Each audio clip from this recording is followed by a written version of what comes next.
Pour le numéro 18, on demandait de compléter une table de valeurs. La variable indépendante ou la première variable dans notre table de valeurs, c'est le numéro du motif. Puis notre variable dépendante, ça va être le périmètre.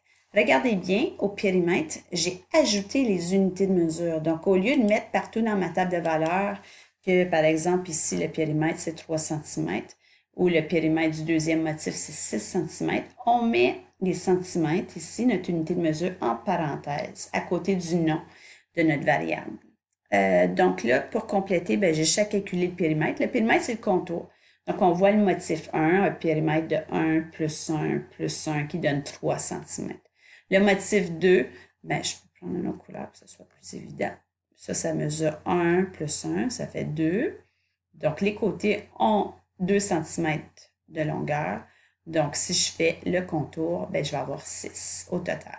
Pour le motif 3, les côtés ont 3 cm de longueur, donc 3 fois 3 qui donne 9, etc. Le quatrième motif, lui, ses côtés mesuraient 4 cm, donc 4 plus 4, qui fait 12. C'est comme ça que j'obtiens les nombres ou les couples dans la table de valeurs. Ensuite, on demandait de trouver la règle associée à cette situation-là.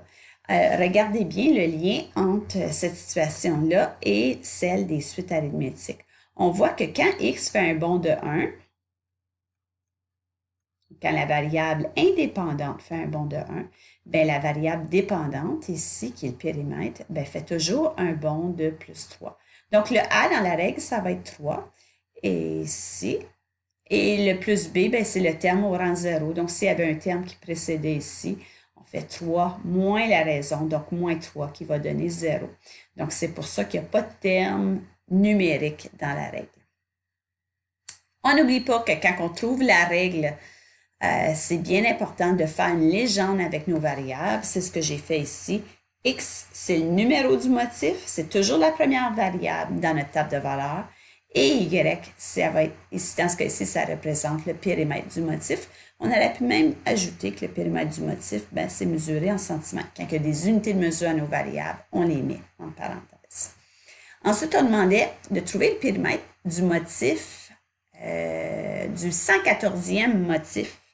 Donc, 114, ça représente le numéro du motif. C'est le X dans la règle. Le numéro du motif, on a dit que c'était représenté par X. Donc, je vais prendre ma règle, puis je vais remplacer le X par 114. 3 fois 114 donne 342. Ça voudrait dire que le périmètre serait de 342.